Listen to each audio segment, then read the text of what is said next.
This is the journey to one Africa. Monsieur le Président. Mr. President, Excellencies, ladies and gentlemen, heads of delegations, Mr. Secretary General. At the outset, Mr. President, I would like to extend the warm congratulations of the Guinean delegation on your brilliant election to the presidency of the 78th session of the United Nations General Assembly. Before this august assembly, I would also like to assure you of my country's support. I take this opportunity to also pay a well-deserved tribute to your predecessor, Mr. Szabakorsi of Hungary. To Mr. Secretary General Antonio Guterres, I extend my gratitude for the dedication with which he leads our organization.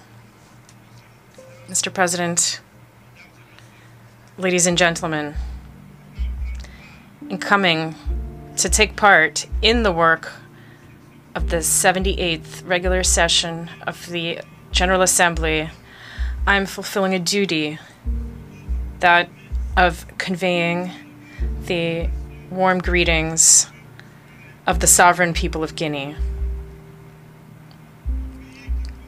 My country continues to place hope in the United Nations to find appropriate solutions to the issues our world continues to face. In this context, Mr. President, we believe that the fundamentals which underpinned the creation of our organization must adapt to the profound changes in our society.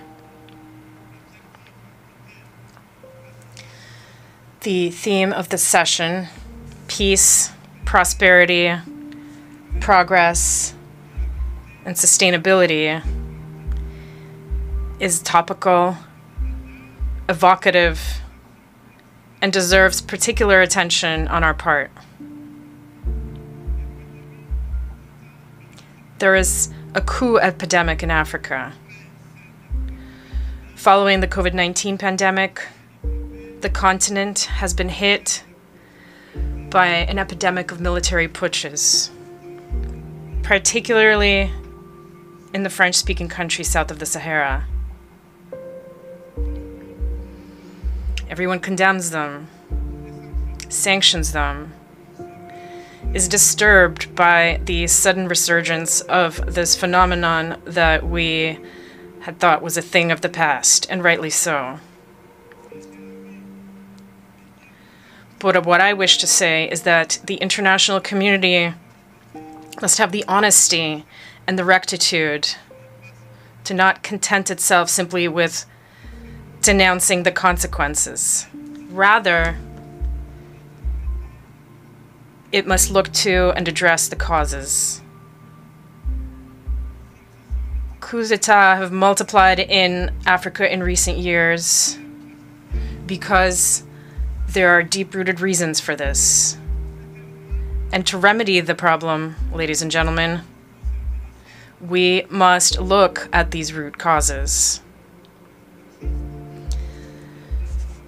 The putschist is not only the person who takes up arms to overthrow a regime. I want us all to be well aware of the fact that the real putschists, the most numerous, and those who avoid any condemnation, are also those who plot and scheme, who use trickery, who cheat to manipulate the text of the Constitution in order to stay in power eternally.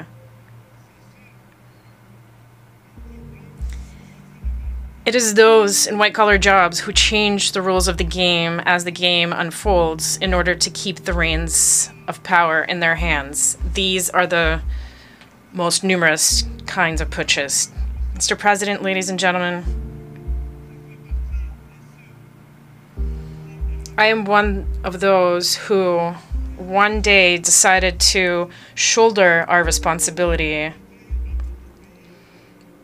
to prevent our country from slipping into complete chaos, into an insurrection.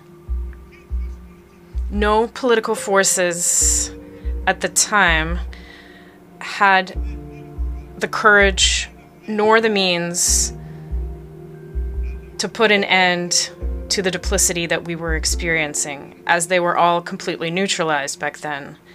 The institutional correction for which my brothers in arms and I took responsibility on September 5th, 2021, was only a consequence of that chaotic situation which had ended up tearing apart the social fabric of my country and undermining our coexistence.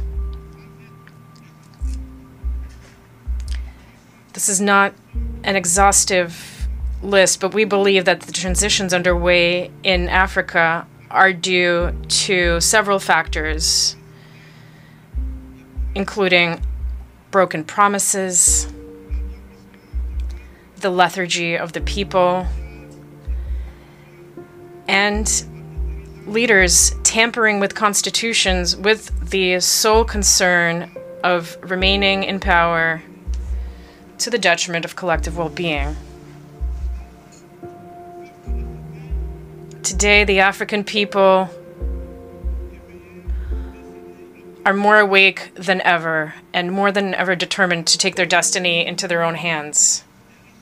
The unequal distribution of wealth creates endless inequalities, famine, and abject poverty, which make the daily lives of our populations increasingly difficult.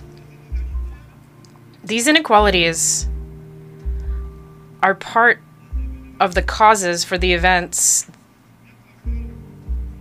that endanger our peaceful coexistence above all. When the wealth of a country is in the hands of an elite, while newborns die in hospitals due to a lack of incubators, it is not surprising that in such conditions we are seeing transitions in order to respond to the profound aspirations of the people. Africa, ladies and gentlemen, is suffering from a governance model that has been imposed on it. A model that is certainly good and effective for the West, which developed it over the course of its history, but which is difficult to incorporate and adapt to our realities, our customs, and our environment. Alas, I have to say that the graft did not take. I know that when I say this, many will immediately say to themselves, oh, another warmonger who wants to wring the neck of democracy, or another soldier who wants to impose his dictatorship. However, I want to say very clearly, without hypocrisy, without pretense, eye to eye, we're all aware that this democratic model that you have so insidiously, skillfully imposed on us after the La Baule summit in France, something you've been imposing almost religiously, this model does not work. Various economic and social indices demonstrate this plain and clear. This is not a value judgment on democracy itself. Believe me, this is just taking stock of the situation. It's a balance sheet. Over several decades of chaotic experimentation with this model in our environment, we can make this observation. This was a period full of nothing but political games. And this, of course, has been to the detriment of what is essential, namely the economy and the local processing of our natural resources. Allow me to take this truth exercise a little further.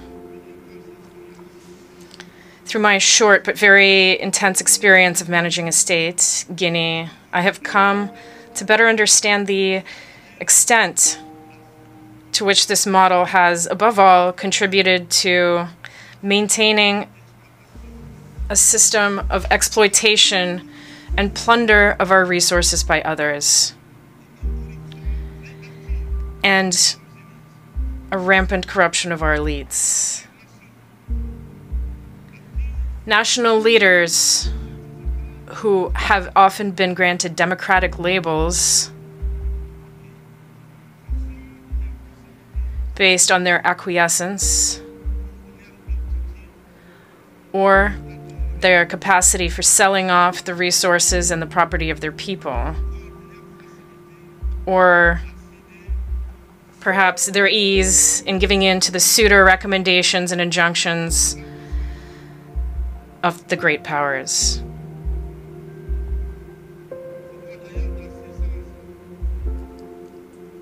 I must confess in this regard that everything that I am facing goes beyond all imagination.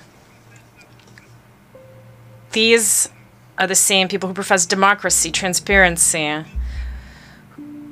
who denounce poor governance and corruption, who dictate the rules. It is they who, behind the scenes, very discreetly and underhandedly, are increasing pressure to make us cede our national wealth through unconscionable leonine contracts.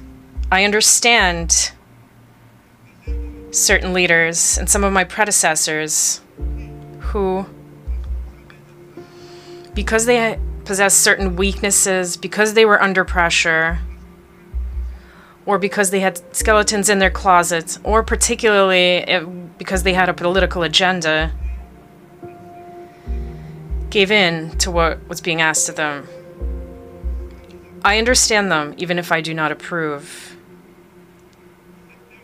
In some cases, I was even reminded that if I had a political agenda, I would be less comfortable carrying out the reforms that my government and I are tackling. One thing is certain. We have but one concern, and that is the well-being of the people and living together. This is our priority. This is why the transition I lead has chosen to focus methodically on clear objectives in a precise order: the social, the economic, and the political.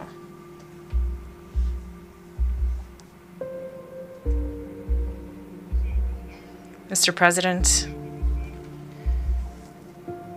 ladies and gentlemen, I wear my uniform in service to my people, and I would be grateful if you would respect that oath. An oath to keep ourselves a respectable distance from divisions of all kinds that many attempt to fuel in our countries. The Sahel is undergoing one of the most serious crises in its very long history. But it has the resources that are required to face it. Its legendary sense of diplomacy must be unleashed so that we can speak to each other without interference. It is for this reason that ECOWAS, whose vocation was economic, let's stop getting involved in politics and favor dialogue. The African people are tired, exhausted by the categorizations with which everyone wants to box us in.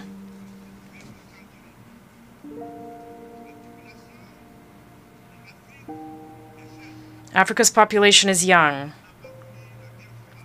It did not experience the Cold War. It did not experience the ideological wars that have shaped the world over the last 70 years. That is why we, Africans, are insulted by the boxes, the categories, which sometimes place us under the influence of the Americans, sometimes under that of the British, sometimes the French, or the Chinese, or the Russians, and even the Turks. We are neither pro nor anti-American. We are neither pro nor anti-Chinese, nor pro or anti-French, nor pro or anti-Russian, nor pro or anti-Turkish. We are simply pro-African, that is all.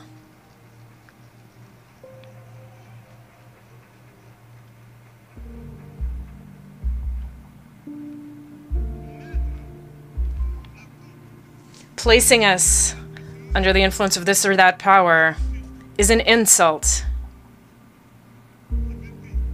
It is contempt and racism towards a continent of more than 1,300,000,000 people. It is important that in this prestigious and influential assembly we understand clearly and definitively that the era of the old Africa is over.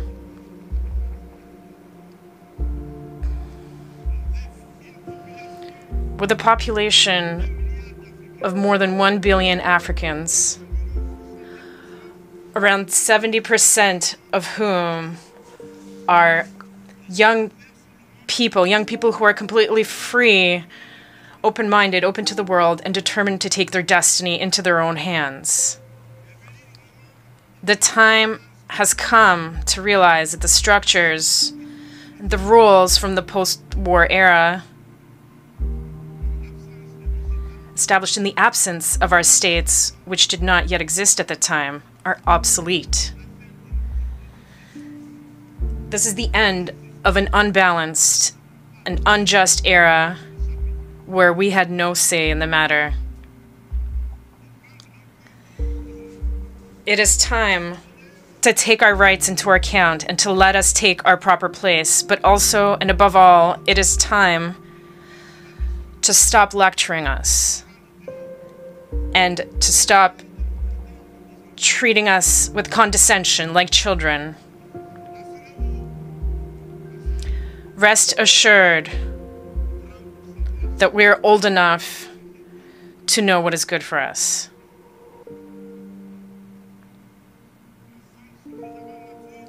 We are mature enough to define our priorities, to design our own models which are in line with our identity, the daily reality of our countries and our populations, in line with what we are, quite simply. We would be very grateful to you if you trust us and let us run our business as you have allowed in certain regions of the world, as you have allowed in Asia, in the Near and the Middle East, to cite only a few. This infantilization that we have experienced has had the worst effect on African youth who are now emancipated. In this context, we are all challenged and called upon to carry out a better analysis of the situation with a view to initiating and pursuing new policies for the benefit of all. the international community must look to Africa with new eyes. It must now engage in genuine cooperation with Africa in a spirit of win-win partnership. I thank you for your attention. Thank you.